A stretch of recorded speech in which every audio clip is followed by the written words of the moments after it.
Boa noite, a paz do nosso Senhor Jesus. Deus abençoe poderosamente a sua vida. Deus abençoe a sua noite. Passando aqui nesta noite de sábado, dia 15 de março. Vamos dar continuidade à nossa série de meditação no livro dos Salmos.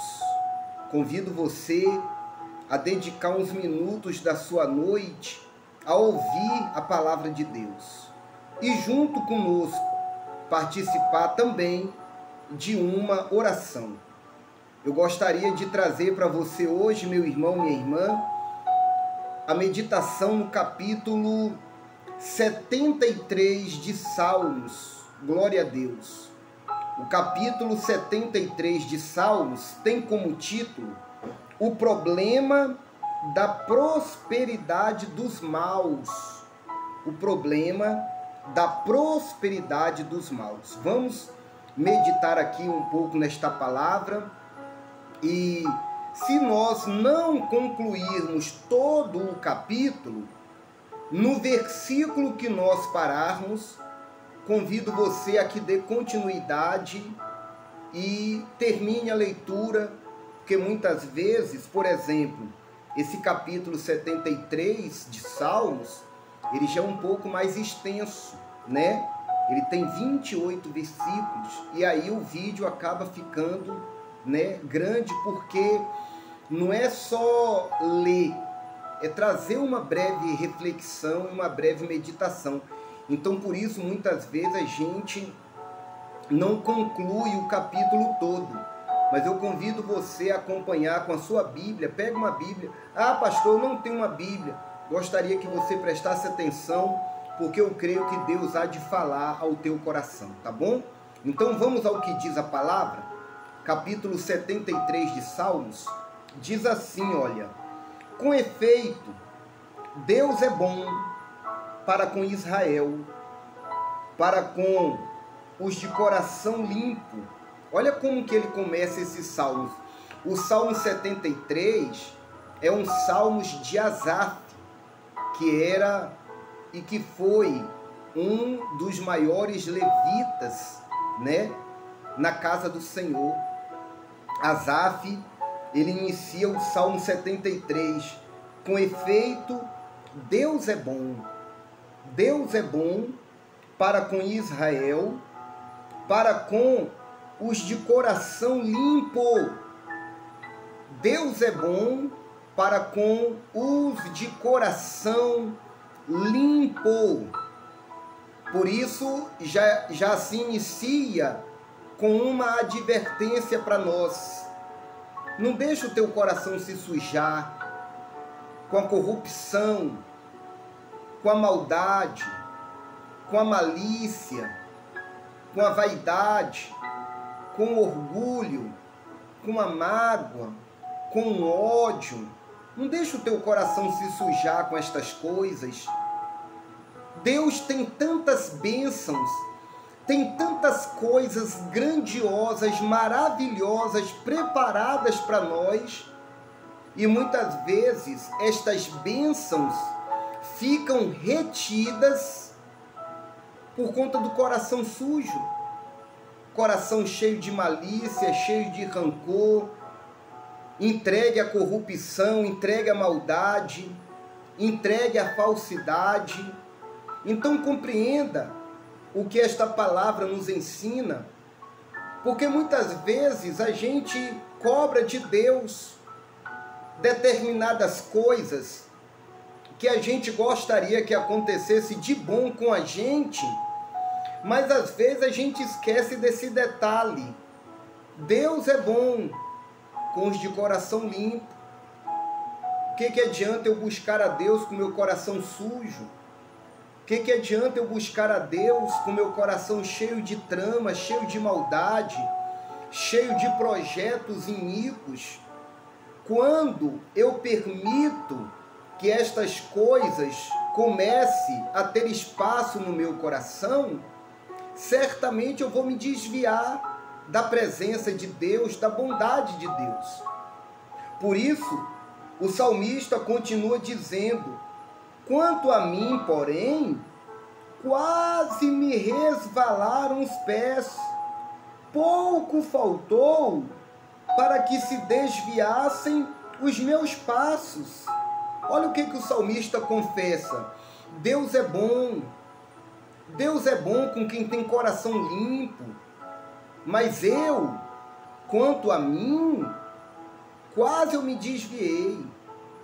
Não cheguei a me desviar, mas quase. Balancei. Fraquejei. É isso que ele quer dizer. Quando ele diz, quanto a mim, porém, quase me resvalaram os pés. Pouco faltou para que se desviassem os meus passos. Quer dizer, alguma coisa aconteceu no decorrer da caminhada daquele homem de Deus, que quase ele se desviou, quase. Houve um momento que ele se viu, em dúvidas, em questionamentos, provavelmente, Senhor, por quê? Porque a minha vida está desse jeito, acontece assim comigo e com outros não. As pessoas começam a se questionar, elas começam a desviar o olhar de Deus, o olhar da fé.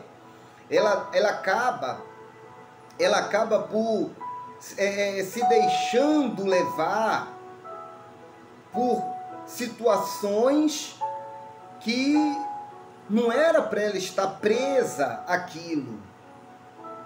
E então vem aquele momento de fraqueza, de pensamentos maus, pensamentos que levam à desistência. A gente passa por isso. E se não vigiarmos, a gente acaba tropeçando, os nossos pés acabam se desviando. E quantos não são os que se desviaram?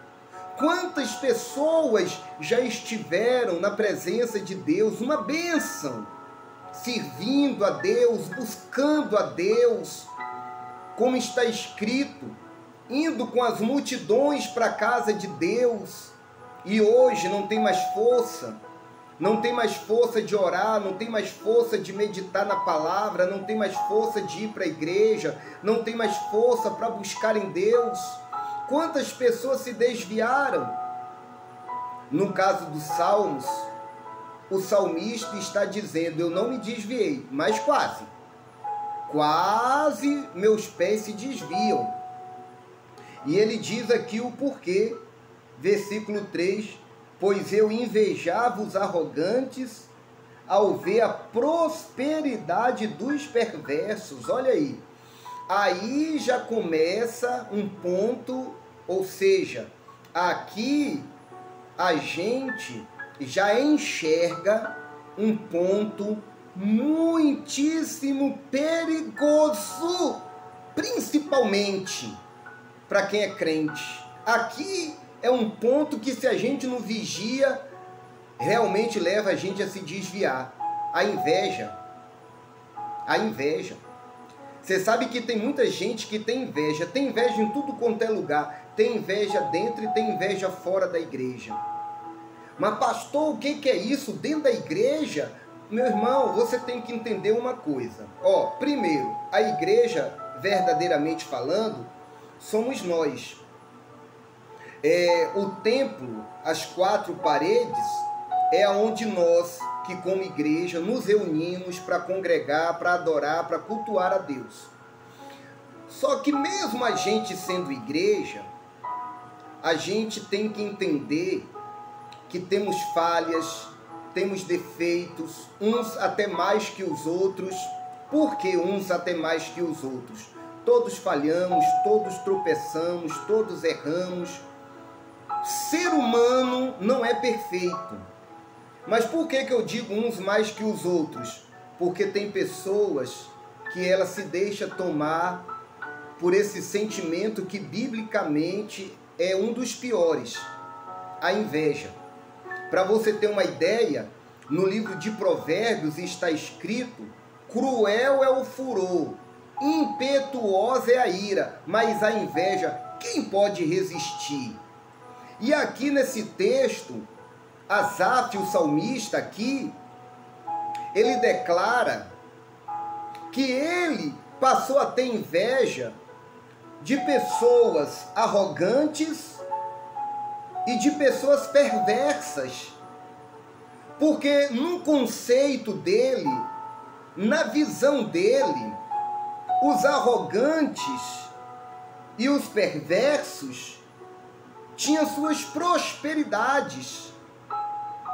Ele olhava assim, como muitas vezes pessoas do meio, vou falar assim, não que seja só no meio do povo de Deus, isso acontece em todos os meios, mas vamos falar de pessoas que é de Deus, que ora, que lê a Bíblia.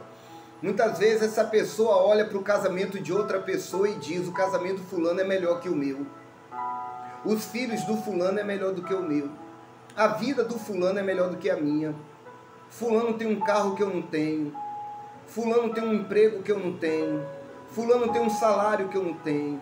E muitas vezes o crente acaba por se deixar seduzir por estes pensamentos, por estas imaginações, porque na verdade, a vida íntima de uma família, de um casal, só quem sabe é eles mesmos.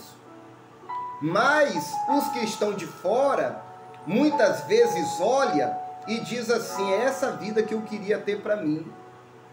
E aí começa a invejar. E às vezes mal sabe o que realmente é a vida daquela pessoa.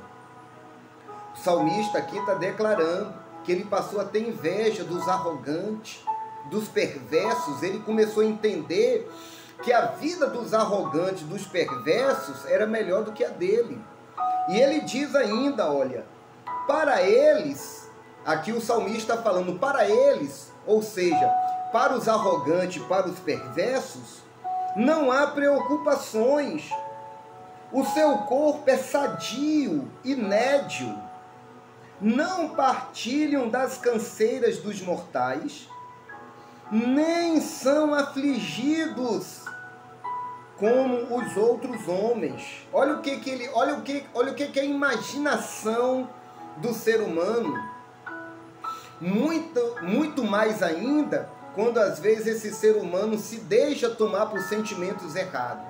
Ele está imaginando que os outros, referindo-se aos arrogantes e aos perversos, ele imaginava que eles não compartilhavam das canseiras dos mortais, que eles não eram afligidos. Meu irmão, qual é o ser humano na face da terra que não tem aflição, irmão? Às vezes você olha para alguém e talvez você pense que aquela pessoa não tenha problema. Não existe isso. Vai lá, ocupe o lugar da vida dela. Por exemplo, nós pastores, tem muitas pessoas que julgam e falam: ah, pastor não tem problema não, pastor é cheio de dinheiro, pastor é isso, pastor é aquilo. Venha para o meu lugar, meu irmão. Venha para o meu lugar, porque você vê um ou outro aí que de repente tem um poder maior, porque você vê um ou outro aí que tem uma fama maior, você generaliza e pensa, meu irmão, 90% dos pastores não tem o que você pensa que tem, não. Pastor é cheio de dinheiro, pastor não tem problema, pastor é isso, pastor é... Nada, meu irmão. Nós somos servos de Deus, nós somos mortais, nós conhecemos o que é aflição, nós conhecemos o que é luta e nos apoiamos na nossa fé e na nossa confiança em Deus.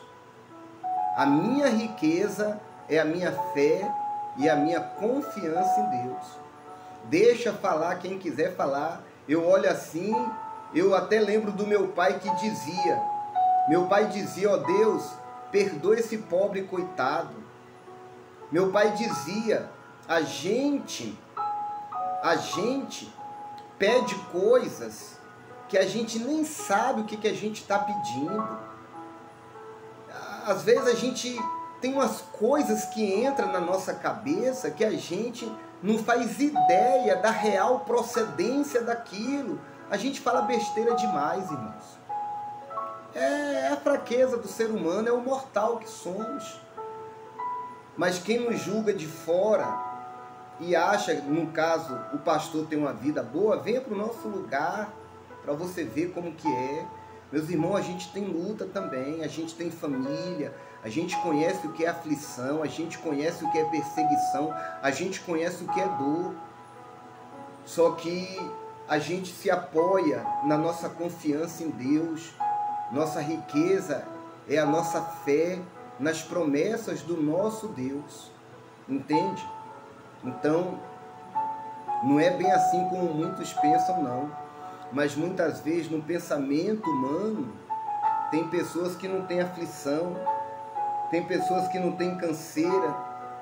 Ele diz no versículo 6, daí a soberba que os cinge como um colar, e a violência que os envolve como um manto. Os olhos saltam-lhes da gordura, do coração brotam-lhes fantasias. Motejam e falam maliciosamente, da opressão falam com altivez. Contra os céus desandam a boca, e a sua língua percorre a terra. Por isso o seu povo se volta para eles, e os tem por fonte de que bebe a largos sorvos, e diz, como sabe Deus? Acaso há conhecimento no Altíssimo? Acaso há conhecimento no Altíssimo? Eis que são estes os ímpios, e sempre tranquilos aumentam suas riquezas. Com efeito, inutilmente conservei puro o coração, e lavei as mãos na inocência, pois de contínuo sou afligido a cada manhã, castigado. Se eu pensar em falar tais palavras, já aí teria traído a geração de teus filhos. Em só refletir para compreender isso, achei muito pesada a tarefa para mim, até que entrei no santuário de Deus e atinei com o fim deles. Tu certamente os pões em lugares escorregadios e os fazes cair na destruição, como ficam de súbito assolados, totalmente aniquilados de terror. Vou parar aqui porque o vídeo já aumentou ali. E entenda uma coisa, o salmista declara, só quando ele entrou no santuário, até que entrei no santuário de Deus e atinei com o fim deles. Quer dizer, entendo eu que o salmista, com seus questionamentos, com suas frustrações que quase lhes fizeram se desviar, mas ao invés de se desviar, ele foi buscar em Deus. Foi buscar em Deus entendimento, foi buscar em Deus aconselhamento. E ele declara, até que entrei no santuário de Deus. E ali Deus trouxe para ele uma revelação, porque ele diz, e atinei com o fim deles. É porque ninguém perverso ou arrogante terá um fim bom. Muitas vezes a sua posição de poder, de destaque, de riqueza, acaba lhe servindo de armadilha, porque o coração deles estão nestas coisas e não tem humildade para se humilhar perante o Deus Todo-Poderoso. Então estas coisas, o poder, a riqueza e tudo mais, acabam lhe sendo como cilada, como armadilha. E Deus mostrou isso para o seu servo, que embora quase se desviou, mas ao invés de se desviar, foi buscar compreensão, entendimento em Deus, e Deus pôde então clarear o seu entendimento e o seu coração. Entende isso? Meus irmãos, não se deixe enganar. Busque em Deus. Você está tendo dúvidas, você está tendo frustrações, Procure com o coração buscar em Deus entendimento e compreensão para as coisas que você não compreende. Não se desvie da presença de Deus e procure ficar firme com Ele a cada dia, tá bom? Em nome de Jesus. Eu parei no versículo 20, peço que você continue a leitura se você tem a sua Bíblia, tá bom? Vamos fazer uma oração e agradecer a Deus nessa noite de sábado. Querido Deus e Pai, graças nós te damos pela Tua palavra. Obrigado pela noite de hoje, obrigado pelo dia de sábado. Abençoa a nossa noite, abençoa o nosso descanso, abençoa o nosso final de semana. Guarda, livra e nos proteja de todo mal. Conceda que a Tua palavra, lida neste momento, possa ter ajudado alguém que vai ouvir esta palavra e possa trazer para este coração mais compreensão e mais entendimento nas coisas do Senhor. Abençoe a todos a quem esse vídeo chegar, e a quem esse vídeo chegar, chegue junto o milagre que esta pessoa tanto precisa. No nome de Jesus, abençoe o nosso lar, nossa casa, nossa família nesta noite, e quem crê, diga amém. Graças a Deus. Deus abençoe a sua vida. Compartilhe esse vídeo, compartilhe a mensagem do Salmo 73. Se você não é um inscrito, se inscreva em nosso canal. Ative o sininho de todas as notificações, dê o seu like, comente, deixe o seu nome nos comentários e contribua para que esse canal que tem esse propósito de levar esse momento com Deus, esse momento de palavra, venha crescer a cada dia. Deus abençoe a sua vida.